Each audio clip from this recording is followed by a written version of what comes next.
Grinding Gear Games was founded by three dudes in a garage who sought to craft an innovative spiritual successor to the beloved action RPG, Diablo 2. Judging the success of Path of Exile's alpha and closed beta, their game was on the fast track to fulfilling that lofty goal. It wasn't the uber deep and complex beast of the current day Path of Exile, but it was blazing its trail day by day. The largest expansion to Path of Exile, titled Path of Exile 2 by GGG, is in all likelihood getting closer and closer to its official release. Though some think it's a new game, it is not.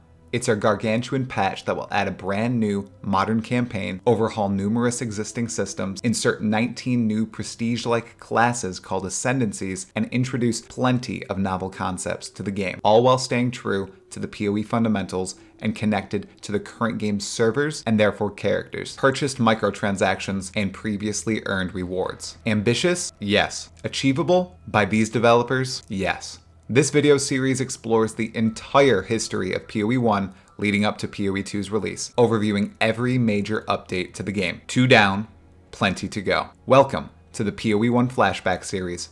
This episode analyzes PoE 1's Open Beta. Outside the offices of Grinding Gear Games, all seemed calm. Players prepared for Path of Exile's Open Beta launch and watched a countdown timer tick down, much as many of us do in the present. Inside their offices, though, organized chaos reigned supreme. The entire team worked up until the final moments before the open beta was deployed to the servers. During that final day of development, the team iterated on the game's stability and incoming new final boss fight in Act 3. As developers trickled out, a core team remained, including Chris Wilson. In these final hours, they worked on the least important item in their eyes: videos and descriptions for microtransactions in the microtransaction store. That speaks volumes. Seemingly tireless, Chris Wilson watched as the final few people bought their closed beta supporter packs, including numerous diamond Kiwi packs. Ready to wish the closed beta a fond farewell, he pressed the button to deploy the open beta to Path of Exile's servers and closed off access to the Kiwi packs forever. In the last 2 days of the closed beta, they earned more than $200,000 from those packs. Entirely, over 35 weeks of the closed beta, they earned $2.5 million and spent far more on server and development costs. Still, at the end of one era and the launch of another, it was clear there was extreme interest in Path of Exile. The launch was relatively stable. A few server crashes that knocked everyone off, of course, but they were rapidly fixed by the developers. People were playing Path of Exile. Lots of people. Concurrent players hovered around 50,000 in the beginning, with thousands of emails flooding the company's customer support about bugs and tech issues with the game. Even with a sizable support staff, they chose to move developers to assist with responses. Positively, players bombarded the forums with substantial appreciation and love for the developers. The dream of three dudes in a garage was one step closer to reality. Certainly a milestone in terms of publicity, concurrent players, and the overall life of Path of Exile, the open beta also introduced a deluge of revamped, brand new, and updated content to the game. To preface the entire patch, they promised this would be the final character and item wipe in Path of Exile. Everything earned from this point on would be maintained on every Exile's account. Fun fact, 2 types of items actually did survive the wipe. Demigod's Presence, a unique gold amulet awarded to the winners of campaign races in the closed beta. We'll touch on races a bit later. And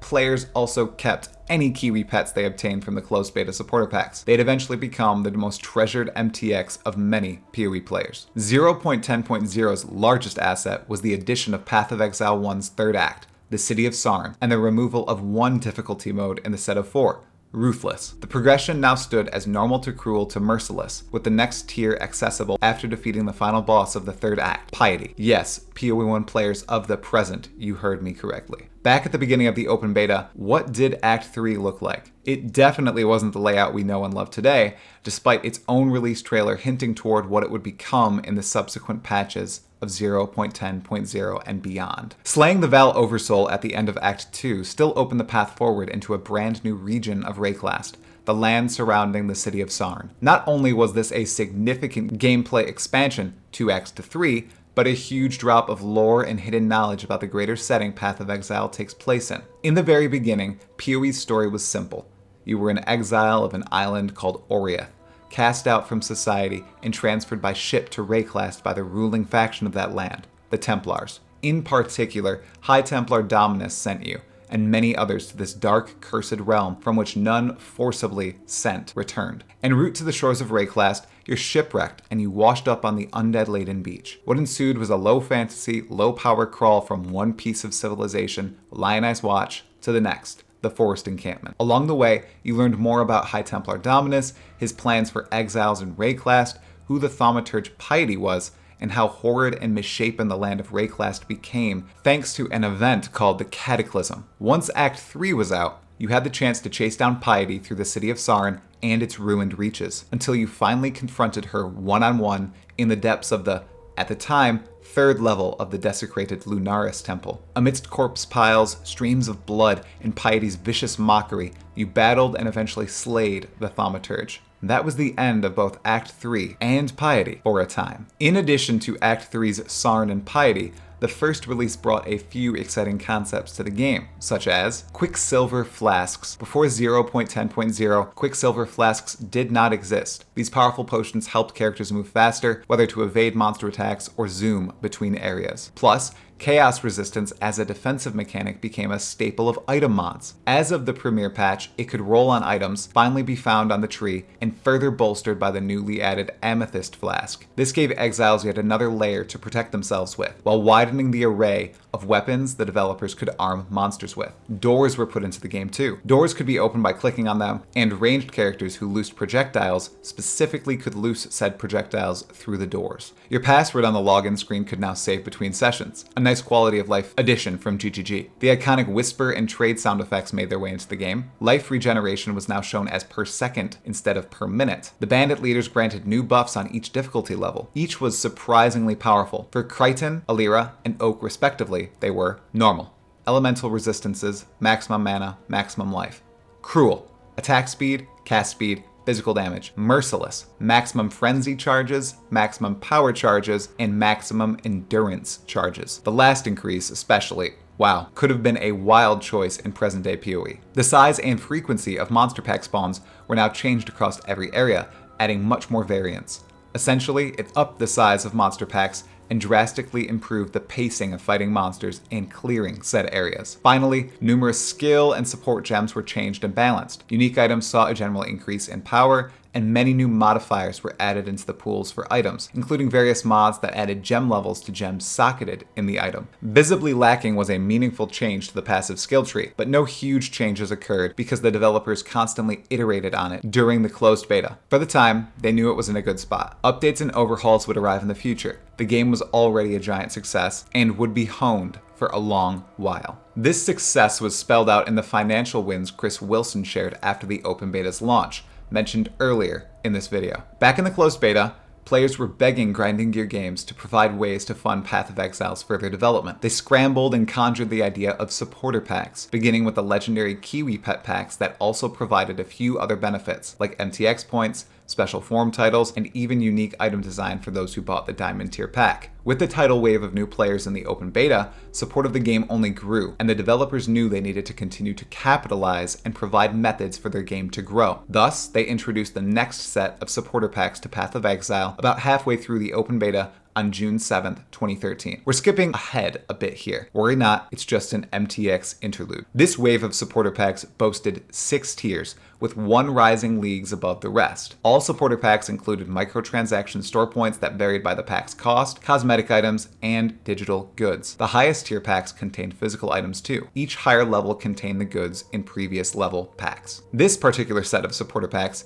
the Open Beta, Regal, Divine, Exalted, Eternal, and Ruler of Wraeclast packs, contained various Roa pets and weapon effects, and ranged from the $30 Open Beta pack to the $1,500 Eternal pack, with the Ruler of Wraeclast supporter pack towering over the rest and costing $12,500, an unfathomable amount of capital to support the developers with. This huge pack bestowed backers with all the Roa pets and weapon effects, a set of prestigious form titles, and a swag chest of physical items, a PoE logo t-shirt, Tabula Rasa t-shirt, Chaos Orb keychain, PoE stickers, skill tree poster, signed skill tree poster, and a physical model of a custom monster. Again, the supporter packs were a massive hit and proved the developers would be able to further fund their game, even with a smaller, more dedicated player base than gargantuan companies like Blizzard. This method of crowdfunding would continue to evolve, which we'll witness more and more as we progress through the PoE Flashback Series. Trailing back and away from supporter packs, the subsequent weeks after launch consisted of countless bug fixes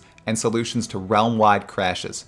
In the launch patch's final update, 0.10.0G, GGG added the first new item to the MTX store, a range of scorpion pets, and the limited time Valentine's Heart. Plus, the developers ensured characters could no longer be attackable when changing areas, nullifying a subset of deaths on both softcore and hardcore that greatly upset players new and old. On February 12, 2013, the Open Beta's first decent-sized update dropped with 0.10.1. Every single gem in the game received unique art. This was a godsend to players new and old, not only helping diversify item icons, but giving each gem its own identity. People could not differentiate Ice Shot from Burning Arrow or Arc from Spark before. Now, they could. The Duelist animations were greatly improved. He was a bit janky before. Frenzy, Endurance, and Power charges were shrunk, and their graphics were changed for the better. 11 new endgame maps entered PoE, like Promenade, Temple, and Shipyard. The map level maximum was extended to level 77, and the Labyrinthine map modifier was updated to be more consistent in its overhauls, making it more in line with the Massive map modifier. Some of you may be a tad confuddled. Both Labyrinthine and Massive were map modifiers that can no longer roll on modifiable maps in the modern era of PoE. The former turned the map's layout into a maze, kind of like the Shrine map of today, and the latter increased the map size by between 20 and 50%. One letter patch later, the /DND or Do Not Disturb command was added into the game. It was a boon for those streaming the game. Later letter patches improved the support for races and season races for Path of Exile, from prizes and status on the site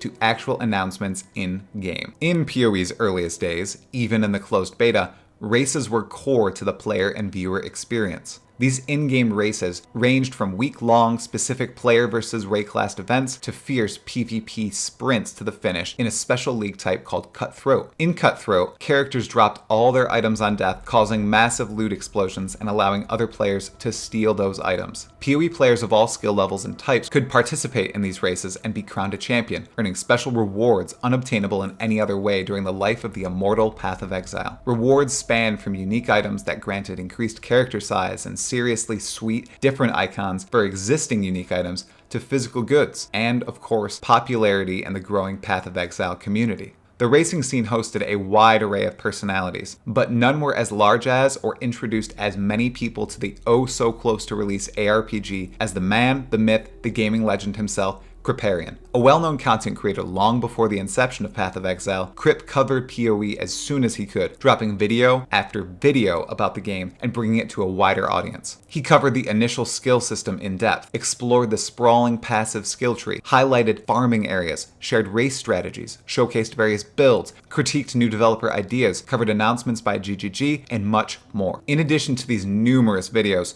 Kripp consistently live-streamed Path of Exile. Plenty of these streams led to legendary moments in PoE history, such as Kripp dying at position 1 on the hardcore ladder, to a boss corpse exploding the corpse of another boss. Alongside Ziggy D, he was one of the original big PoE content creators. Although he would eventually progress past his avid PoE play, to this day he plays every league, loves Ruthless, and was a core part of ExileCon 2019. Perhaps we'll see him at ExileCon 2023 at the end of July. 0.10.2 hit the PoE servers on March 7, 2013. The intelligence skill gem Incinerate made it into the game along with a mass of light changes to different areas of the game. The passive skill tree now required confirmation before saving changes, leading to many less misclicks. Gems and passives had a few tweaks, items could now roll level 78 and 79 modifiers, and graphical updates Abound piled up, from the Solaris and Lunaris Temple to skills like Ice Spear and Lightning Arrow. Each update had tweaks like this. PoE's graphics were slowly improved patch after patch, as they are in the current era. 2 days later, the first letter patch introduced the ability to control plus click items from vendor screens. More quality of life to PoE. 3 days after that, 0.10.3 launched with its only notable addition, the Cyclone skill gem. Finally, people could spin in circles with weapons and slaughter hordes of enemies. This is probably when Asmongold began to play Path of Exile. 0.10.4 quickly followed on March 20th, 2013, with only 3 substantial additions. the Arctic Armor skill gem, which gave players a new defensive ability to build around, the quality of life feature to control plus C while hovering over an item to copy its description to the clipboard, and a change to how quests awarded passive skill points. Instead of simply granting characters a point, the quest NPCs now gave them a book that could be used to grant a skill point. Ideally, this would help new players understand the rewards the quests were granting them. 0.10.5 and 0.10.6 both arrived with relatively few notable changes. Just a set of new skill and support gems, more unique items by Diamond tier closed beta supporters, and other usual improvements. 0.10.7 changed that around, adding new modifiers to maps and flasks and updating various unique items, like Adzere's Mirror, Prism Guardian, Rise of the Phoenix, and Duresso's Courage to have custom 3D art when worn. Among the added map mods was Of Ice, allowing maps to be spattered with patches of chilled ground. Among the flask mods was Of Staunching, granting characters the ability to remove the bleeding damage over time status effect with flasks. Additionally, chance orbs now had a weighted chance to upgrade normal items to different tiers of unique items. For example, instead of extremely rare and powerful tier 0 unique items having the same percentage to be changed as more common and weak tier 4 items, now tier 0 chancing was much more difficult to attain. Expansion 0.10.8 materialized on May 10, 2013. 3 new mechanics appeared on a set of 4 new unique items in Path of Exile. Consecrated Ground was a ground effect that provided life regeneration to allies. Desecrated Ground was a ground effect that did chaos damage to enemies. And Lucky/Unlucky indicated that the random check is performed twice and the better or worse outcome was selected. NPCs also now turn to face characters when clicked on, which was a tiny but important change. Alongside a few minor character balance changes, areas in the Merciless difficulty mode and maps in general were touched up. Thanks to this update, each map boasted a special monster pack based on the tile set or theme of the area, allowing players to plan their map trip before entering it via the Eternal Laboratories portals. Merciless Piety also gained a dedicated map drop slot, with a chance to drop a level 66 map. This version's first letter patch allowed players to use an unidentified map in the map device. This granted a 30% quantity bonus to the number of items dropped in the map, at the disadvantage of not knowing its modifiers. A clever little addition that allowed for greater player choice. Great work. The final letter patch, 0.10.8D, changed the name of Default League to Standard League, setting the stage for what was about to occur. 0.11.0 on June 5th, 2013 was the largest patch across both of PoE's beta periods. Alongside substantial balance changes that merited an optional passive skill tree reset, the addition of environmental lore objects like the Weathered Stones, detailing the history of Wraeclast Karui people, quality of life improvements like the ability to shift plus left click while using a currency to continually use said currency, the beginning of fixes to the legendarily horrid desync problem, big additions to game audio, substantial monster rebalancing, and plenty of bug fixes, the League system was finally brought to Path of Exile. Beginning the weekend of that week's release, 2 leagues would appear. The Anarchy and Onslaught leagues. Back then, 1 unique league was introduced per game type, one for softcore, another for hardcore. These leagues would run for 4 months, boast a set of 8 unique challenges, each that rewarded those who completed them a free Path of Exile t-shirt, and bring new mechanics and ideas to the game. This was the beginning of something extraordinary. The Anarchy League fired a horde of rogue exiles across Wraeclast. These exiles used player-attainable skills and dropped a gargantuan number of items upon death, at least 1 for every gear slot. Depending on the modifiers in an area, they could be extremely deadly. This was a softcore, normal league. The Onslaught League was simpler. All monsters had 20% increased attack, cast, and movement speeds. However, it was also a hardcore league. If your character died, it was moved to Standard, not to the other ongoing league, Anarchy. At the end of the 4 months, all characters would be moved to their respective leagues. Anarchy League characters would go to the Standard League, while the surviving Onslaught League characters would transfer to the Hardcore League. This still happens today, ensuring every PoE character lives on forevermore. Both these leagues brought in a few new item bases into PoE, including the Amethyst Ring and a set of mixed stone amulets, like the Agate amulet. The next batch of patches were quick and simple, unlike their titanic progenitor. 0.11.1 revamped helmet names and art design, brought back diamond utility flasks and gave them the critical strike chances lucky implicit modifier, and added new audio for currency drop effects and energy shield impacts. 0.11.2 reworked the ranger starting area of the passive skill tree and changed a variety of aspects across the whole tree. Damage reflection was partially reworked, but not completely removed from the monster mod pool just yet. The patch also integrated Twitch into the client of Path of Exile, allowing racers to stream the game, viewers to chat in-game, and the top racers to appear on PoE's dedicated race pages. 0.11.3 once again changed the global chat system. You now stayed in the same channel throughout your session, even if you move between areas. Trade chat was also separated from global. You were told what chat channel you were in, and you could join a specific one if you wanted to. For example, /global 8 or /trade 3. You could be in up to one global and one trade channel at once. Channels were still separated by leagues like Onslaught and Anarchy. 0.11.4 added environmental critters to the world of Wraeclast and contained substantial optimization to the game's art assets. It aimed to reduce load times, memory usage, and general stability issues. The skill gem Reeve was also released, a cleave-like ability that grew in area of effect with each consecutive enemy hit. 0.11.5 patched in on September 6, 2013. It focused on completely changing the way cooldowns worked in Path of Exile. Skills now started fully cooled down upon entering an area. For example, when you entered an area, your traps were immediately ready to use. Different instances of the same skill now shared the same cooldown, except in the case that the cooldown was overridden by a support, for example, the trap support. Note that this meant that skills supported by the trap support gem could not be bypassed by charges when they normally would be able to be. In addition, cooldowns persisted and would elapse even when their skill gems were unequipped. In power support, a drop-only gem that increased the level of all gems it supported entered the loot pool too. Different from all other gems, it had 3 levels back then and only pushed its effect while at levels 2 or 3. Other gems of this type, now called exceptional gems, would arrive eventually. As a cool MTX edition, skin transfers entered the MTX store. They allowed you to transfer one item skin to another, but they were consumable, meaning they were one use only. The final letter patch 0.11.5e changed the client's executable's name from client.exe to Path of Exile.exe. This helped external software, like graphics drivers, easily detect the proper game executable. 0.11.6 arrived on September 25th, 2013 as the final update before the end of the open beta. Aside from the added lightning trap skill gem, a bit of item and other skill balance, animation and graphical improvements, this patch was very minor. A good look heading into the final days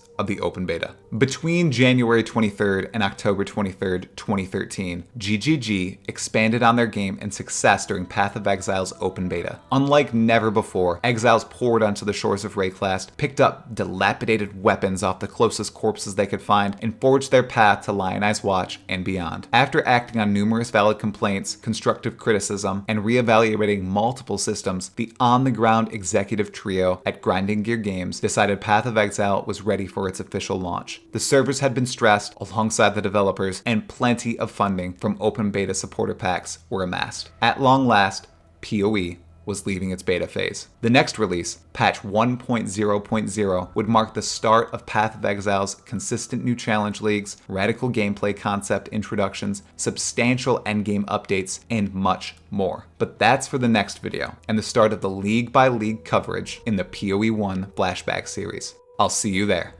If you enjoyed the video, please subscribe and hit the bell for more Path of Exile content. Give it a like and share your totally not unhinged opinion in the comments. I'd love to see your version of the vision. For those of you who'd like to join the ranks of us totally sane exiles and directly support the growth of this channel, consider becoming a member for just 99 cents per month. Massive shout out to my first member, Blaze Aka. Thank you for your support. Salamoana.